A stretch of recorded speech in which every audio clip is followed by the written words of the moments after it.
नमस्कार, सुप्रभात। आ रही आवाज़ हर कोने से, आ रही आवाज़ हर कोने से, हादसों के बीच जीना सीख लो। क्या हुआ अगर राह गुम होती दिखे, राह के पत्थर हटाना सीख लो। ख्वाब में गर समंदर हो कहीं, विश्वास की नौका चलाना सीख लो। मित्र ही गर राह में रोड़ा बने, प्यार से अपना बनाना सीख लो। रूह नफ़रत की फना हो जाएगी, दिल से दिल की बात करना सीख लो। दिल से दिल की बात करना सीख लो। आइए हम लोग आधुनिक इतिहास श्रृंखला में आगे स्टार्ट करते हैं। काफ़ी समय को जाया ना करते हुए देखते हैं कि क्या क्या योजनाएं आई। इनका हम एक सिनॉप्सिस लेते हैं फटाफट। सबसे पहले चक्रवर्ती राजगोपालाचारी फार्मूला लाया गया। फिर बेबल प्लान आई, जिसे बेबल योजना कहते हैं, लॉर्ड बेबल के नाम पे बनी। शिमला सम्मेलन हुआ। फिर आज़ाद हिंद फौज पर मुकदमा लगा। फिर केंद्रीय असेंबली और प्रांतीय विधानमंडलों का चुनाव संपन्न होता है। फिर नौसेना विद्रोह हुआ और कैबिनेट मिशन, फिर सीधी कार्यवाही दिवस। इन सब बातों पर हम लोग एक एक टॉपिक को उठाएंगे। आप इसको रोक करके बना लीजिए और फिर हम इसे मिटाते हैं, या आप इसे स्क्रीनशॉट ले लीजिए। एक एक प्लान पर अब हम बात करते हैं। देखिए, चक्रवर्ती राजगोपालाचारी फार्मूला की अगर हम बात करें, जिसे राजा जी फार्मूला कहते हैं, एक क्यों आया? CR फार्मूला, शार्ट में लिख रहे CR फार्मूला। इसे कहा भी जाता है CR फार्मूला, और इसे राजा जी फार्मूला भी कहते हैं। और ये लाया गया 10 जुलाई 1944 की बात है। इसे राजा जी फार्मूला भी कहते हैं। इसे राजा जी फार्मूला भी कहा जाता है। इसका उद्देश्य क्या था, आखिर लाया क्या? देखिए, इधर मुस्लिम लीग और कांग्रेस के बीच दूरियां बढ़ती जा रही थी।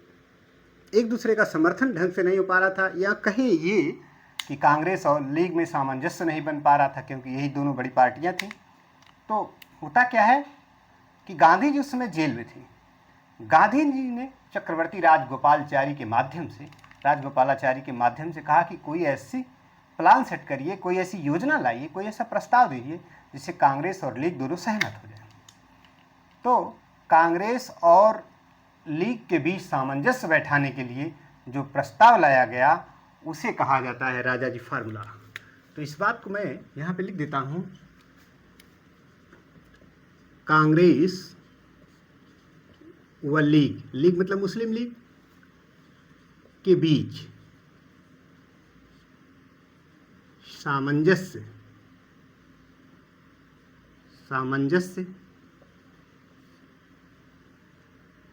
स्थापित करने के लिए,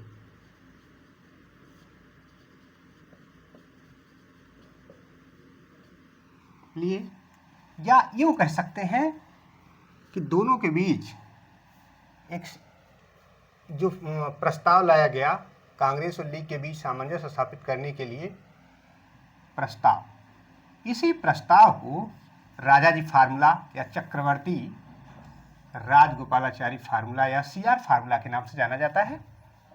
इस प्रस्ताव में क्या क्या बात थी, अर्थात कांग्रेस और लीग को समझाने के लिए जो प्रस्ताव लाया गया वो ये था। इसमें पहली बात थी कि हालांकि अभी गांधी जी जेल में ही हैं, अभी गांधी जी छूटे नहीं हैं। जो भारत छोड़ो आंदोलन के दौरान वो जेल में रख दिया गया था उन्हें, गांधी जी को, कस्तूरबा बा और उनके निजी सचिव महादेव देसाई। हालांकि ये दोनों लोग जेल में रहते ही दिवंगत हो चुके थे, अभी भी गांधी जी जेल में हैं। तो होता क्या है कि जब CR फार्मूला आया तो इस प्रस्ताव में क्या क्या बातें थी।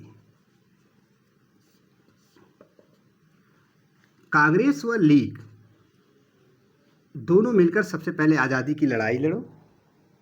यहाँ कहा गया कि पहली बात, कांग्रेस व लीग दोनों मिलकर पहले देश को आज़ाद कराओ। कांग्रेस और लीग दोनों मिलकर सबसे पहले आज़ादी की लड़ाई लड़ो, आज़ादी की लड़ाई लड़ो। एक बात कही गई कि सबसे पहले आप लोगों का धर्म बनता है कि आप देश को आज़ाद कराएं।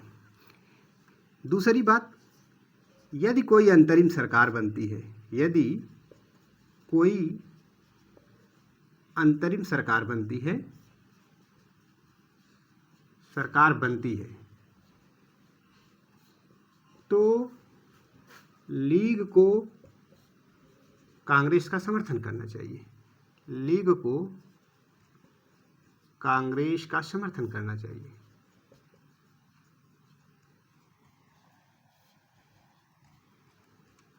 ये इस राजा जी फार्मूले में बात कही गई। और जहां तक संभव हो देश का विभाजन न हो, जहां तक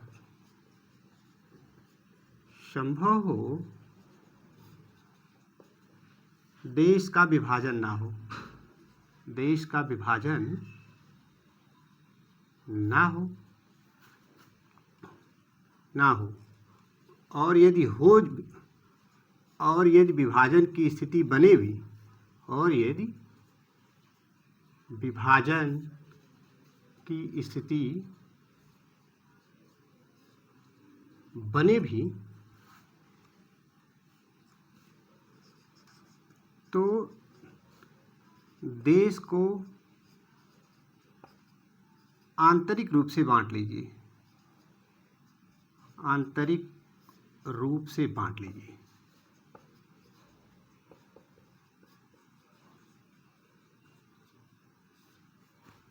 आंतरिक रूप से बांटने का मतलब ये था कि रक्षा, विदेश तथा संचार मामले या दूरसंचार मामले, संचार मामले संयुक्त रहे।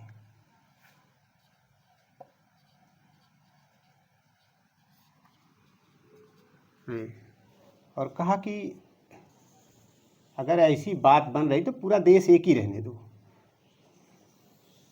आप लोग आंतरिक रूप से बांट लो देश को। यानी एक तरफ अब उन्हें लग ही गया कि अब विभाजन होकर ही रहेगा जब गांधी जी को, तब उन्होंने चक्रवर्ती राजगोपालाचारी को कहा कि आप कोई ऐसी युक्ति निकालिए। तो इन्होंने कहा कि आंतरिक रूप, ये पूरा भारत है, इसको एक का देश को पूरा एक ही रहने दो, एक तरफ भारत बना लो, एक तरफ पाकिस्तान बना लो। और इसे कहते हैं आंतरिक रूप से विभाजन। गांधी जी ने जिन्ना को कायदे आजम की उपाधि दी। यहां मैं लिख दे रहा हूं, गांधी जी ने जिन्ना को कायदे आजम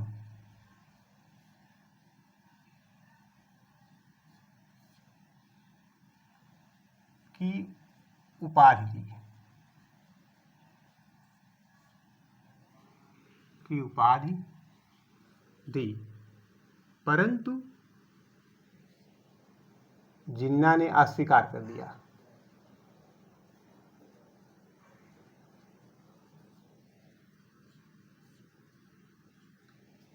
कुल मिला के जिन्ना पूर्ण रूप से चाहता था कि देश का विभाजन हो। बहुत कोशिश की गई, तो जो इस सामंजस्य के लिए, जो इसमें तालमेल बैठाने के लिए फार्मूला लाया गया, उसे चक्रवर्ती राजगोपालाचारी फार्मूला कहते हैं। इसको नोट कर लीजिए फटाक से।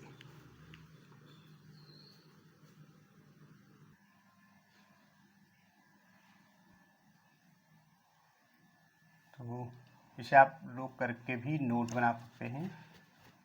तो आगे हम लोग बात करेंगे बेबल प्लान पर। लिनलिथगो की जगह पर लॉर्ड बेबल वायसराय बनकर आता, आते ही वो गांधी जी को छोड़ देता है और इसने एक रिपोर्ट प्रस्तुत की, एक प्रस्ताव पेश किया जिसे कहा गया बेबल योजना। 14 जून 1945 को बेबल योजना प्रस्तुत की। और इस पे जो बातें हैं कि इसे आप नोट कर लिए होंगे, या रोक कर नोट कर लेना, मिटा रहे हैं इसको।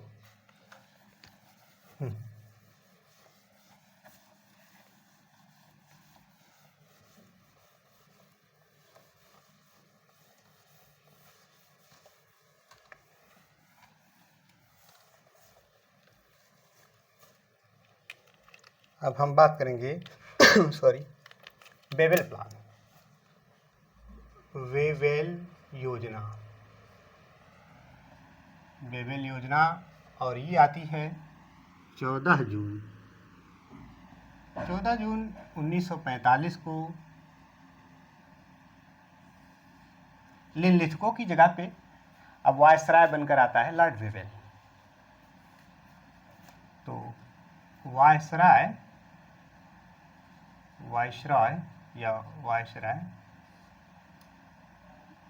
लॉर्ड वेवेल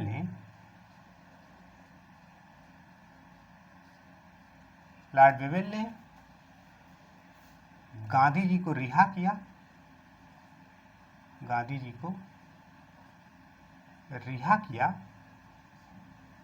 मतलब जेल से छोड़ दिया, तथा वेवेल योजना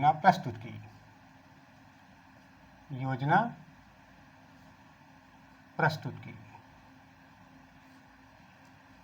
जो इस योजना का उद्देश्य था उद्देश्य क्या था? द्वितीय विश्व युद्ध के बाद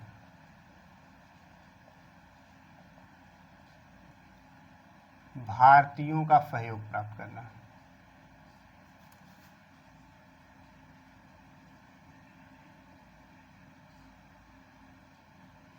ये उद्देश्य तो यही था, ये इसका उद्देश्य था। जो योजना की शर्तें, अगर हम कहें जो लॉर्ड वेवेल ने प्लान बनाया था, योजना की शर्तें क्या शर्त थी? पहली बात ये थी कि वायसराय की कार्यकारिणी परिषद में विस्तार किया जाएगा। वायसराय की कार्यकारिणी परिषद का विस्तार किया जाएगा।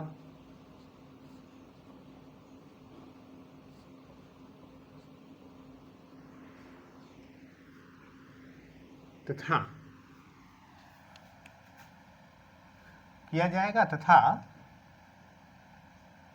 दो पद वायसराय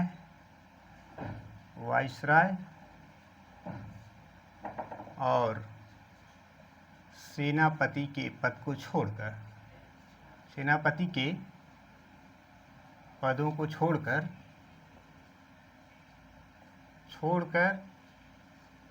सभी सदस्य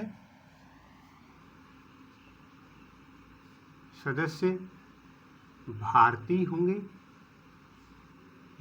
होंगे, जिसमें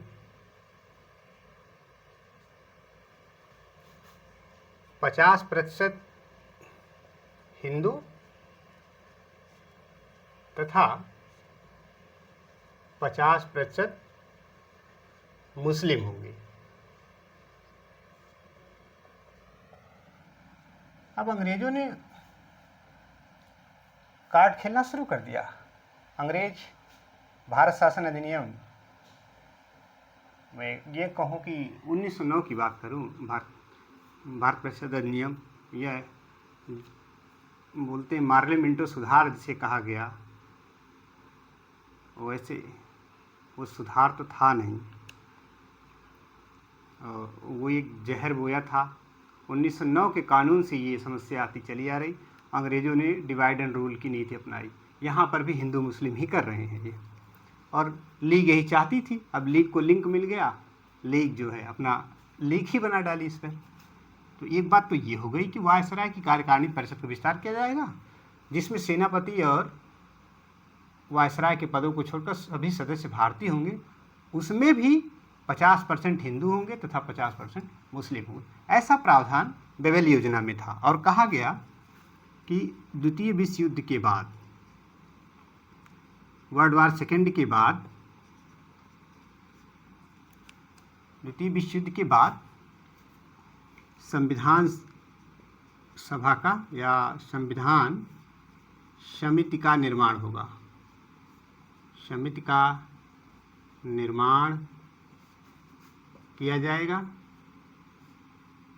ये प्रस्ताव के बिंदु हैं सब बेबल प्लान के, जिसमें सभी सदस्य भारतीय होंगे। अब देखिए, इसी बात को लेकर आपत्ति हमको क्रिप्स मिशन में हो गई थी।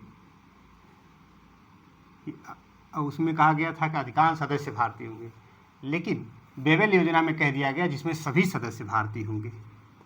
चलिए, एक धीरे धीरे सुधार हुआ। एक बात तो अंग्रेजों को समझ में आई कि हम सभी भारतीय होंगे तभी मानेंगे। और कहा इसमें कि कार्यकारिणी परिषद, या यूं कहें कार्यकारिणी के सदस्यों, ये सदस्यों वायसराय की जो कार्यकारिणी है उसके सदस्यों को, कबायली सदस्यों को कबायली तथा सीमांत मामलों को छोड़कर, सीमांत मामलों को छोड़कर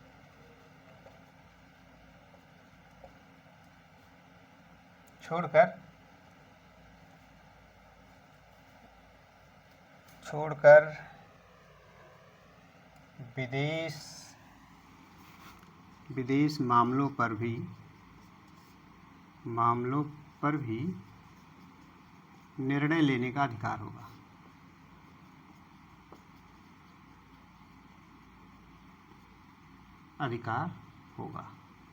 तो ये बात कही। और कहा अंतरिम सरकार का गठन होगा, और इस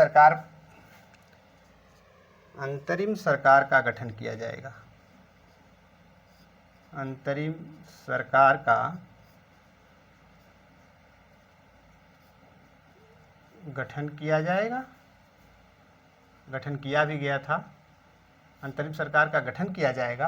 हालांकि जब ये राज व्यवस्था हम लोग पढ़ेंगे संविधान, तो उसके ऐतिहासिक पृष्ठभूमि में ये बात शामिल होती है। यहाँ इतिहास के पॉइंट ऑफ व्यू से बस इतना ही, अंतरिम सरकार का गठन किया जाएगा। इस अंतरिम सरकार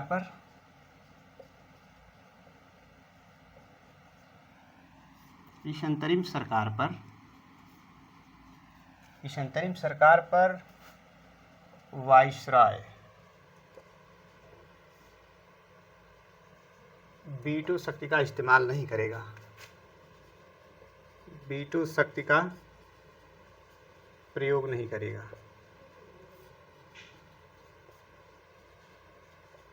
अर्थात क्या हुआ, वायसराय की वीटो शक्ति सीमित। सीधी बात समझ लेना कि इससे वीटो शक्ति को सीमित कर दिया गया। और क्या हुआ, ब्रिटेन के आर्थिक हितों को देखने के लिए, ब्रिटेन के आर्थिक हितों को देखने के लिए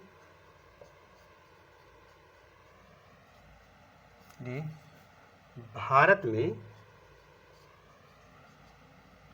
हाई कमिश्नर की नियुक्ति की जाएगी। इसे उच्चायुक्त बोलते हैं। हाई कमिश्नर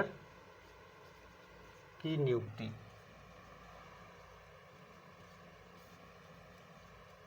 की जाएगी। बात समझिए, हाई कमिश्नर जिसे उच्चायुक्त बोलते हैं, हाई जो विदेश मामलों को देखने के लिए कहीं कि जो प्रतिनिधि होता है किसी देश का, उसे राजदूत या उच्चायुक्त बोलते हैं। तो जो भी देश राष्ट्रमंडल यानी कॉमनवेल्थ नेशन के सदस्य हैं, वहाँ पर हाई कमिश्नर तैनात किए जाते हैं। पद वही है, बस नाम खाली हाई कमिश्नर है। बाकी अन्य देशों में जो हमारे दूत होते हैं या प्रतिनिधि होते हैं भारत के, उसको हम लोग एम्बेसडर कहते हैं, राजदूत कहते हैं। इस बातों को देखेंगे। और बेबल प्लान के मुद्दों पर, बेबल प्लान या योजना के मुद्दों पर मुद्दों पर बातचीत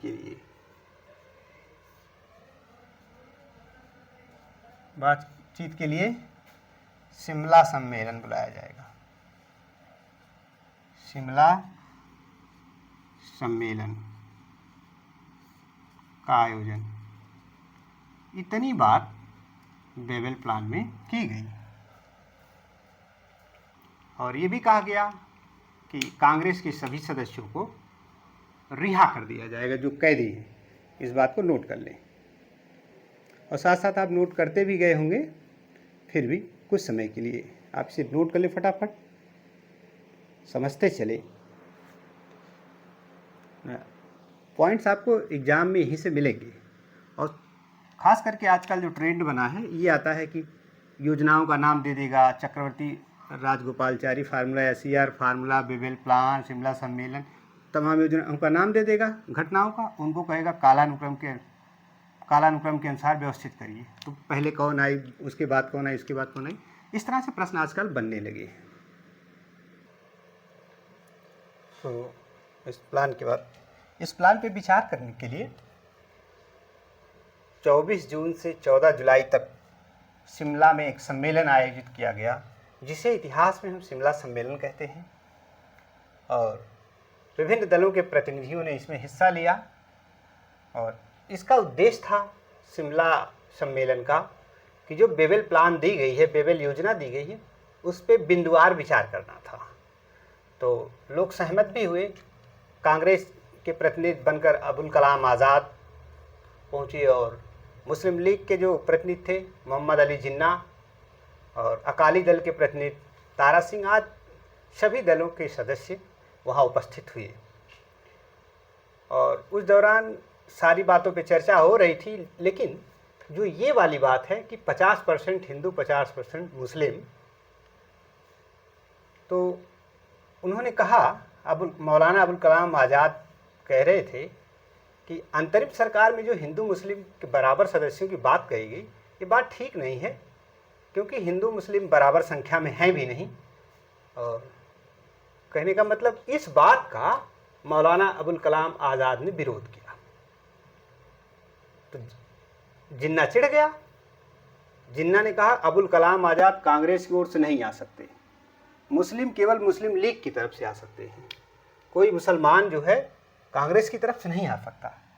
तो अब जिन्ना की हठधर्मिता के कारण शिमला सम्मेलन असफल हुआ, और जिन्ना के प्रभाव में और वृद्धि हो गई। तो जब ये सम्मेलन असफल हो गया, तो मौलाना अबुल कलाम आज़ाद ने इस सम्मेलन को जल विभाजक की संज्ञा दी। प्रश्न बनता है कि किस सम्मेलन को जल विभाजक कहा गया? तो शिमला सम्मेलन को कहा गया। और किसने कहा? तो मौलाना अबुल कलाम आज़ाद ने। आइए हम इन पर एक संक्षिप्त नोट कर लें फटाफट। बेबेल प्लान पर विचार करने के लिए 24 जून से 14 जुलाई के बीच शिमला में एक सम्मेलन बुलाया गया, उसे कहा जाता है शिमला सम्मेलन। देखिए, घटनाओं का एक अपना कालानुक्रम है। इतिहास में रटना हमें तभी पड़ता है जब इसको हम एक सीक्वेंस से नहीं पढ़ते हैं या को रिलेट करके नहीं पढ़ते हैं। बाकी रटने जैसी चीज़ अगर इस तरह पढ़ेंगे तो कम रह जाएगी, इसकी गुंजाइश कम रहती है। हालांकि अब चलें हम लोग शिमला सम्मेलन पर। शिमला सम्मेलन, और ये आयोजित किया गया शिमला में कब से कब? 24 जून। 24 जून से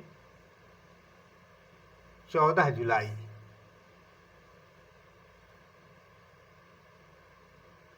और ये वर्ष है 1945। देखिए, 1945 में बेबेल प्लान भी आया, ये भी आया। तो अगर सन डिफरेंट होता तो आप ऐसे ही कर देते, लेकिन एक ही वर्ष में कई घटनाएं जब घटित होती है तो उनका कालानुक्रम पूछ देता है। तो इसका जो उद्देश्य था, आखिर ये बुलाया क्यों गया? तो उद्देश्य बेबेल योजना पर विचार करने के लिए। या यूं कहें बेबेल प्लान पर विचार करने के लिए।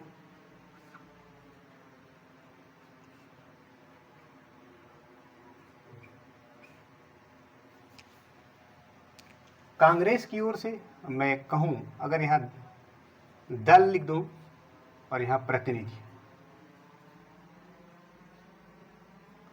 सभी दलों के तो नहीं याद किए जाएंगे, सॉरी,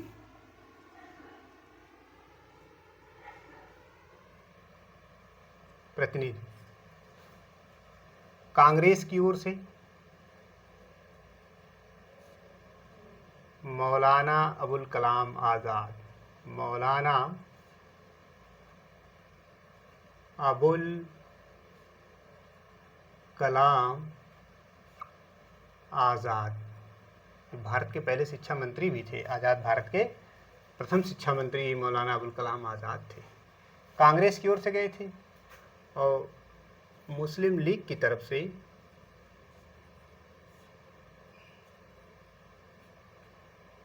मोहम्मद अली जिन्ना, मोहम्मद अली जिन्ना,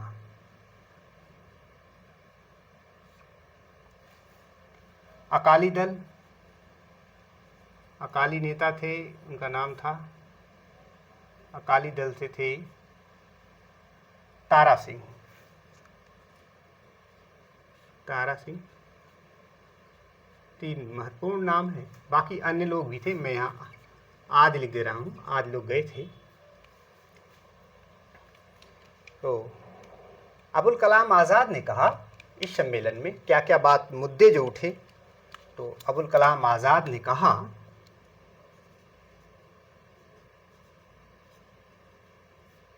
अबुल कलाम आज़ाद ने कहा कि अंतरिम सरकार में, अंतरिम सरकार के गठन में जो हिंदू और मुस्लिम या मुसलमान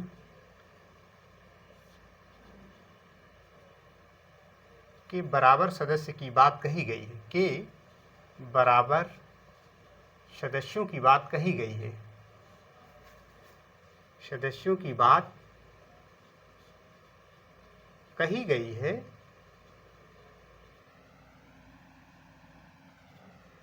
वह उचित नहीं है, नहीं है। अर्थात विरोध किया, कहा इस बात का हम विरोध करते हैं क्योंकि हिंदू और मुसलमान बराबर हैं ही नहीं, तो क्यों बराबर रहेंगे, विरोध किया। जिन्ना चिढ़ गया, तब जिन्ना ने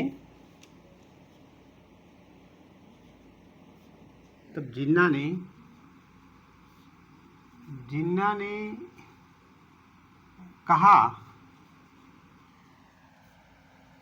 अबुल कलाम आज़ाद कांग्रेस की ओर से नहीं आ सकते, कांग्रेस की ओर से नहीं आ सकते, अर्थात मुस्लिम केवल लीग की तरफ से आएंगे। उसके कहने का मतलब ये था, उसने विरोध किया। जिन्ना की हठधर्मिता के कारण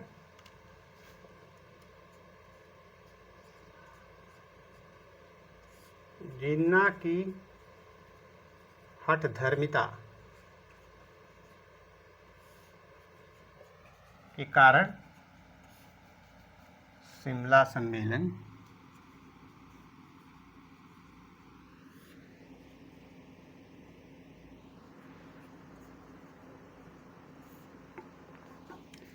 असफल रहा।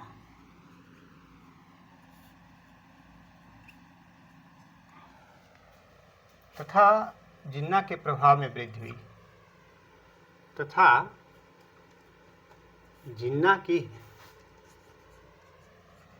प्रभाव में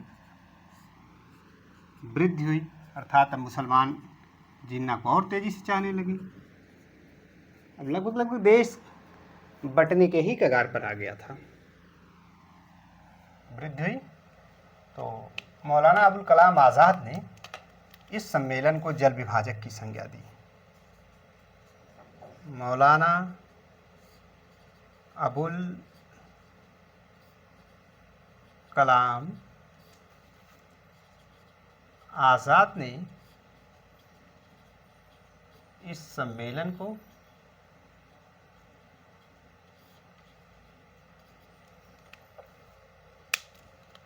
जल विभाजक कहा।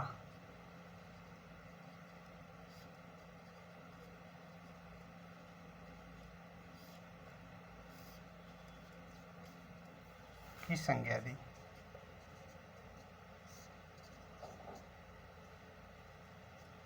ये बात याद रखना, किसने कहा था शिमला सम्मेलन को जल विभाजक? तो मौलाना अबुल कलाम आज़ाद ने। इस बात को नोट कर लें।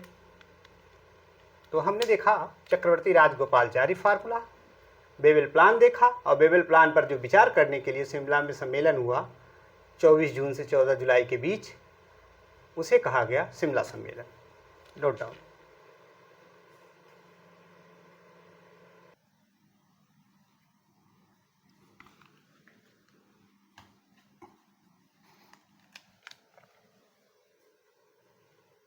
तो वैसे आप लोग कर भी नोट बना सकते हैं। हम आगे बात करें नौसेना विद्रोह। नौसैनिक विद्रोह 18 फरवरी से लेकर 25 फरवरी 1946 के दौरान हुआ। इसका जो कारण ये था कि भारतीय सैनिकों के साथ जो दोयम दर्जे का व्यवहार हो रहा था, अंग्रेज सैनिकों को अच्छा खाना मिलता था, भारतीय सैनिकों को खराब खाना। वहीं पे अंग्रेज़ों को अधिक वेतन दिया जाता था और भारतीयों को कम। तो इससे सेना में रोष हो गया था, सैनिक काफ़ी नाराज़ चल रहे थे। हुआ एक दिन ऐसी घटना हुई कि बम्बई में HMIS तलवार नामक जहाज़ था। उसकी दीवार पर एक भारतीय सैनिक थे, BC दत्त। उन्होंने लिख दिया भारत छोड़ो। अब भारत छोड़ो लिख दिया। अब अंग्रेज भड़क गए और MS खान के नेतृत्व में केंद्रीय हड़ताल समिति बनाई गई। और यह विद्रोह बम्बई से धीरे धीरे बम्बई, पूना, कराची, कलकत्ता के नौसैनिकों में भी फैल गया। और इनके धीरे धीरे इनके समर्थन में भारतीय वायुसेना, तत्कालीन वायुसेना के जो भारतीय सैनिक थे, उन्होंने भी हड़ताल कर दिया। अंग्रेज भारतीय सैनिकों को रेटिंग्स कहते थे। तो जब अब विद्रोह फैल गया तेजी से, तब उधर बर्मा की ओर से जहाज आने लगे धीरे धीरे। अब पटेल और जिन्ना को, सरदार वल्लभ भाई पटेल, मोहम्मद अली जिन्ना को लगा कि विद्रोह की मध्यस्थता करके विद्रोह को शांत किया जाए, अन्यथा जो धीरे धीरे आज़ादी की ओर हम लोग बढ़ रहे हैं, कहीं बात बिगड़ ना जाए। तो पटेल और जिन्ना की मध्यस्थता से विद्रोह समाप्त हुआ। तो इस तरह से हम लोग नौसैनिक विद्रोह के बारे में बात करते हैं। और मैं एक आपको हिंट कर रहा हूं कि INA पे जो मुकदमा हुआ था, आज़ाद हिंद फौज पर मुकदमा, उसको आप लोग पढ़ेंगे कहीं से। भोला भाई देसाई के नेतृत्व में वहाँ ये प्रश्न आपसे पूछा जाएगा इस एग्जाम में, तो उसको आप पढ़ेंगे। यहाँ पे मैं नौसैनिक विद्रोह की चर्चा कर रहा हूँ। नौसैनिक विद्रोह या नौसेना में विद्रोह इसे कहते हैं, या इंडियन नेवी का विद्रोह। ये हुआ था आपका 18 फरवरी से स्टार्ट हुआ था और 25 फरवरी तक चला। 25 फरवरी और एक घटना है 1946 की।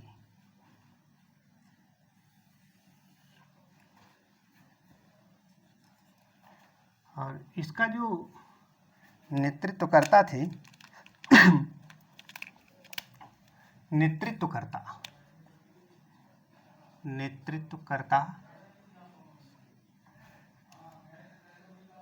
एम.एस. खान थे। नेतृत्वकर्ता एम.एस. खान थे। अब कारण भारतीय सैनिकों को खराब भोजन। कारण क्या था? सीधे मैं ये लिख दे रहा हूं कि भारतीय सैनिकों के साथ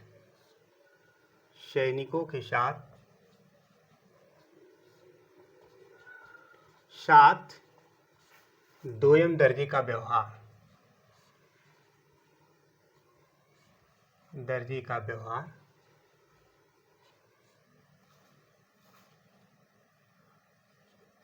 भारतीय सैनिकों को खराब भोजन, जबकि अंग्रेज सैनिकों को अच्छा भोजन दिया जाता था। वेतन और पदोन्नति में भी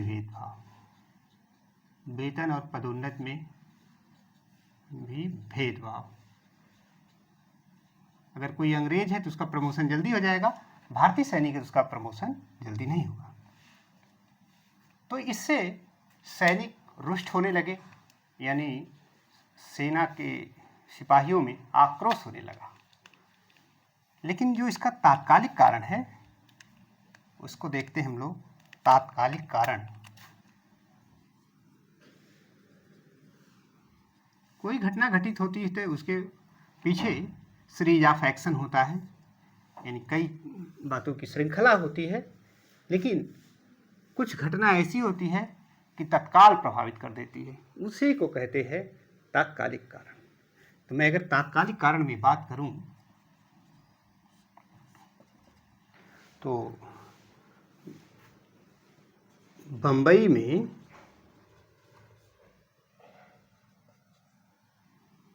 HMIS तलवार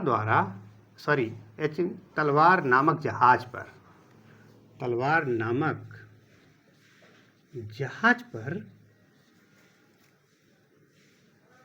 भारतीय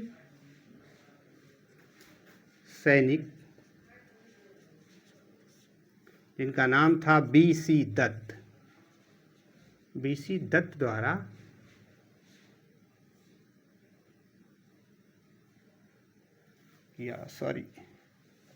नामक जहाज की दीवार पर, सेंटेंस अधूरा हो जाता है, दीवार पर भारतीय सैनिक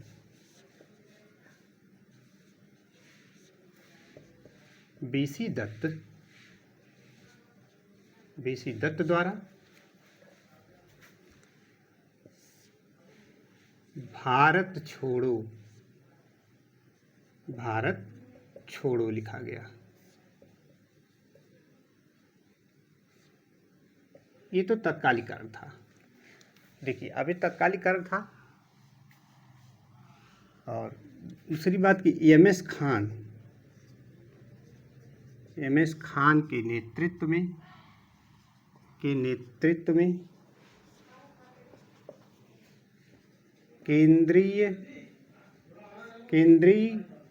केंद्रीय हड़ताल समिति का गठन ये भी हुआ। अब गठन किया गया, यानी समिति बनाई गई कि अब सब लोग हड़ताल करेंगे। और यह विद्रोह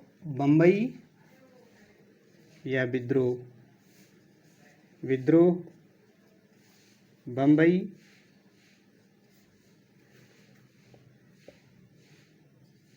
बम्बई, पूना, कराची, कलकत्ता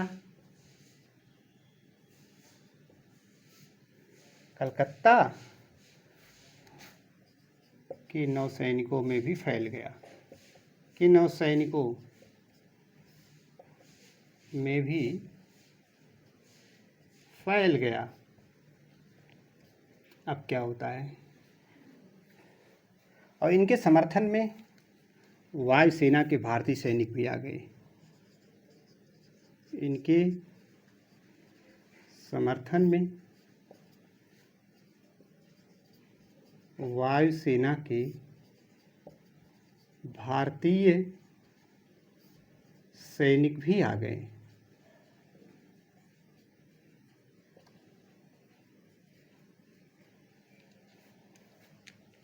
इस हड़ताल में वो भी शामिल हो गए। अब देखा कि मैं अगर इस तरह से बात करूं, ये प्रायद्वीपीय भारत की बात करूं, यहाँ कलकत्ता और ये जो है यहाँ पे कराची है, यहाँ बम्बई, पूना। तो अब ये हुआ कि जब ये हड़ताल हुई तो इधर बर्मा की ओर से, यानी आज जो म्यांमार पहले बर्मा होता था, इधर से जहाज आने लगे। तो अब लगा कि अब जो स्थिति धीरे धीरे देश को आज़ाद करने की ओर बढ़ रही है, अब कहीं ऐसा ना हो कि विद्रोह के चलते फिर मामला बिगड़ जाए। तो सरदार वल्लभ भाई पटेल और मोहम्मद अली जिन्ना की मध्यस्थता से यह विद्रोह समाप्त हुआ।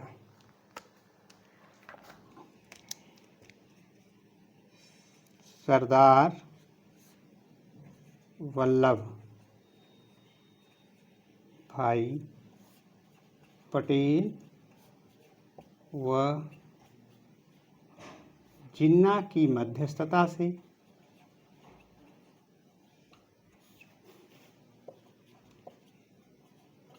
विद्रोह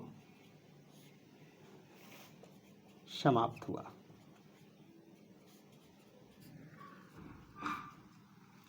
ये अभी पीसीएस परीक्षा में, अभी जो 22 दिसंबर को संपन्न हुई थी पीसीएस परीक्षा, उसमें नौसेना विद्रोह के बारे में भी चर्चा की गई थी। घटनाओं का कालानुक्रम पूछा गया था और भारतीय सैनिकों को रेटिंग्स कहा जाता था। भारतीय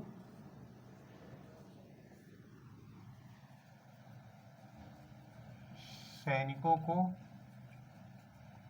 रेटिंग्स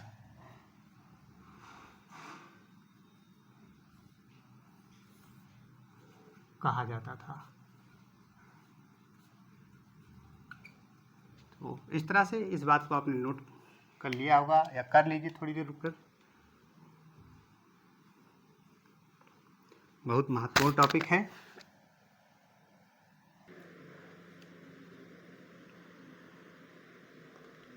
इसे आप रोक करके नोट बना लेंगे। उम्मीद करता हूँ जैसे जैसे मैं लिखता हूँ आप लिख भी चुके होंगे, और नहीं लिखे तो रोक करके नोट बना लेंगे। हम आगे बढ़ते हैं। अब देखते हैं कि दिसंबर 1945 से लेकर मार्च 1946 तक चुनाव होते हैं, आम चुनाव होते हैं, जनरल असेंबली इलेक्शन होता है। दिसंबर 1945 में केंद्रीय विधानमंडल का चुनाव हुआ और जनवरी, फरवरी, मार्च 1946 में प्रांतीय विधानमंडलों का चुनाव हुआ। तो प्रांतीय विधानमंडल में सिंध और बंगाल में लीग ने सरकार बनाई, जबकि पंजाब में यूनियनिस्ट कांग्रेस के साथ साथ अकाली दल ने मिलकर के सरकार बनाई। खिजर खां हयात को वहाँ का मुख्यमंत्री बनाया। इस तरह से इस बात को मिटाते हैं। आम चुनाव की बात कर दें थोड़ा सा।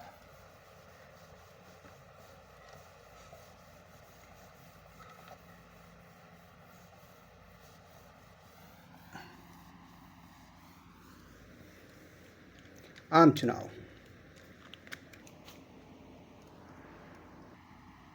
आम चुनाव, और आम चुनाव होता है, ये स्टार्ट होता है दिसंबर 1945 से लेकर के मार्च 1946 तक चलता है। इसमें जो चुनाव हुआ केंद्रीय विधानमंडल का,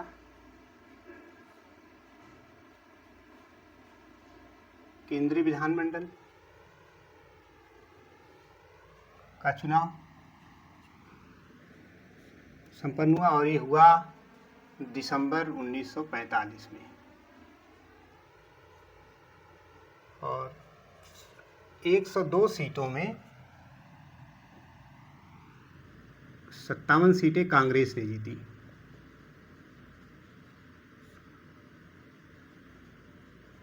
कुल 102 सीटें थी केंद्रीय विधानमंडल में, जिसमें 57 सीटें कांग्रेस जीती।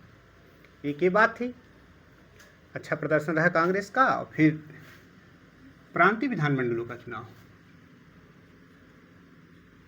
प्रांतीय विधानमंडलों का चुनाव, जो प्रांतीय विधानमंडलों का चुनाव हुआ था जनवरी, मैं कहूँ 3 महीना लग गए थे, फरवरी मार्च में हुए। और ये समय है 1946 लग गया था तब। तो सिंध व बंगाल में लीग ने सरकार बनाई।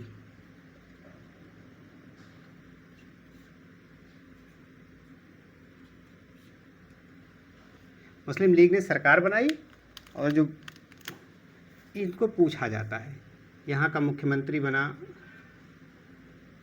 मुख्यमंत्री प्रधानमंत्री होता था एच.एस. सुहरावर्दी, एच.एस.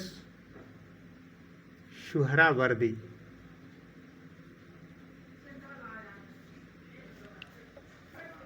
और पंजाब में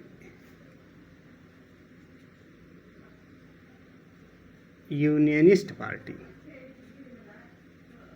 वही यूनियनिस्ट पार्टी जिसका सिकंदर हयात खां मुख्यमंत्री प्रधानमंत्री हुआ करता 37 में हुए चुनाव में। यूनियनिस्ट पार्टी, कांग्रेस तथा अकाली दल, आज भी अकाली दल है, अकाली दल ने मिलकर सरकार बनाई।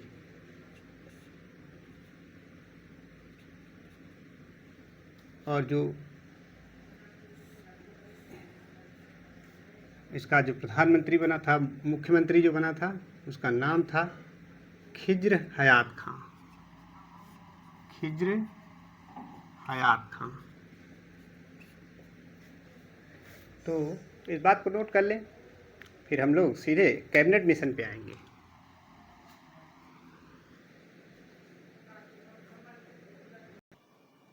तो इस पे आप लोग रोक करके नोट बना लेंगे, हम आगे बढ़ते हैं। हाँ, आगे बात होती है, जब देखा शाही नौसेना में विद्रोह हो गया तो अंग्रेजों ने इस शाही नौसेना के विद्रोह को देखते हुए एक प्लान किया, एक मिशन भारत में भेजा जिसे कहा गया कैबिनेट मिशन। अंग्रेजों को लगा कि इस तरह विद्रोह हो रहा है, अब अंग्रेजों को भारत छोड़ देना चाहिए। तो अब भारतीयों को पावर कैसे ट्रांसफ़र की जाए, यानी सत्ता कैसे हस्तांतरित की जाए, उसके प्रभावी उपाय तलाशने के लिए एक 3 सदस्यीय आयोग या मिशन भारत भेजा, जिसे कैबिनेट मिशन कहा जाता है। और जब वो आया कैबिनेट मिशन, तो सबसे पहले गांधी जी से मिला, फिर नेहरू जी, फिर मौलाना आज़ाद से, फिर जिन्ना से मिला। तो अब उसके प्रावधानों में था कि भारत संघ का निर्माण किया जाएगा, ब्रिटिश भारत और देशी रियासतों के प्रतिनिधि इसमें शामिल किए जाएंगे, और ब्रिटिश भारत के प्रांतों को 3 कैटेगरी में बांटा जाएगा, ए, बी, सी में, और सांप्रदायिक आधार पर भारत का विभाजन नहीं होगा। ये बात जैसे ही जिन्ना सुना, भड़क गया। अब जिन्ना ने योजना बना लिया, फिर भी लोग चुनाव में भाग लेते हैं। जुलाई 1946 में संपन्न हुए चुनाव में कुल 292 सीटों में से 208 सीटें कांग्रेस जीती, जिसपे ग्रेनविल ऑस्टिन ने टिप्पणी की कि संविधान कांग्रेस थी और कांग्रेस भारत थी। लॉर्ड साइमन ने कहा कि यह तो हिंदू संगठन है, और विंस्टन चर्चिल उसने कहा कि संविधान सभा एक ही बड़े समूह का प्रतिनिधित्व करती है, अर्थात सभी भारतीयों का प्रतिनिधित्व नहीं करती है। तो इन तमाम बातों को हम लोग नोट करेंगे। और जैसे ही चुनाव हुआ अगस्त 16, अब जब सांप्रदायिक आधार पर विभाजन की बात को नहीं माना गया कैबिनेट मिशन में, जिन्ना भड़क गया और जिन्ना के आह्वान पर 16 अगस्त 1946 को पूरे भारत के कोने कोने में दंगे कराए गए, जिसका मुख्य केंद्र बंगाल का नोआखली था। फेडरल मून अपनी पुस्तक में लिखते हैं कि डिवाइड एंड क्विट के तहत 1,80,000 कत्लेआम हुआ।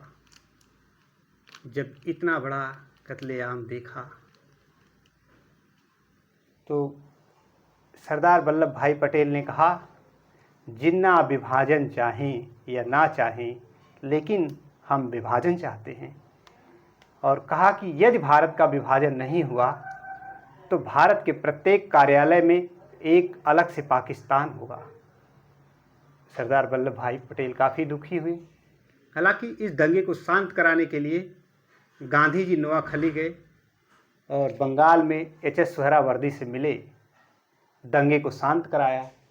तो लॉर्ड माउंटबेटन ने कहा, जो कार्य हमारी सेना नहीं कर सकती थी, गांधी जी अकेले करके दिखाए, इसलिए गांधी जी को वन मैन बाउंड्री फोर्स कहा। इन बातों को हम नोट करते हैं। कैबिनेट मिशन के बारे में कैबिनेट प्लान कहते हैं, कैबिनेट मिशन कहते हैं।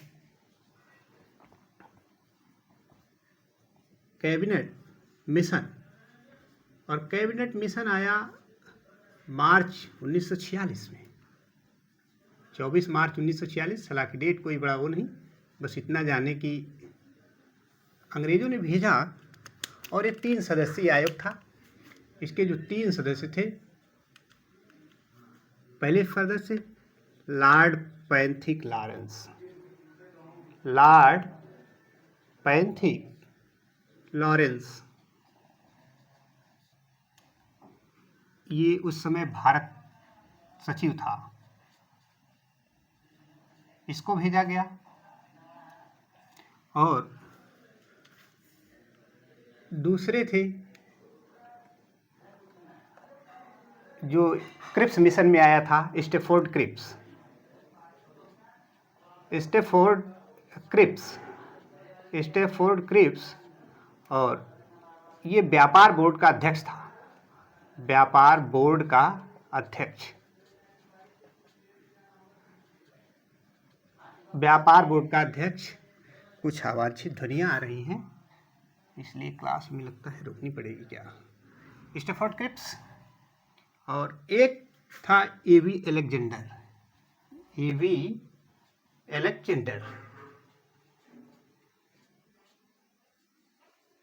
अलेक्जेंडर ये नौसेना मंत्री था, नौसेना मंत्री, ब्रिटेन का नौसेना मंत्री था। तो 3 सदस्यीय आयोग आया और आते इसने प्लान प्रस्तुत किया। इसका मिशन के जो प्रस्ताव था, इसमें ये था कि पहली बात ये थी कि भारत संघ का निर्माण किया जाएगा, भारत संघ का निर्माण किया जाएगा,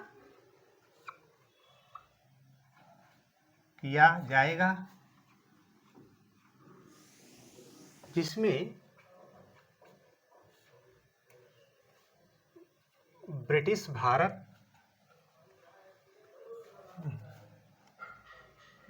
भारत व देशी रियासतों के प्रतिनिधि शामिल होंगे, रियासतों के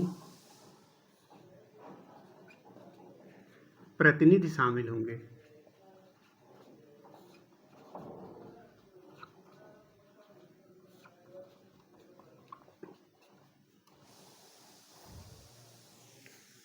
रोकते हैं क्लास को।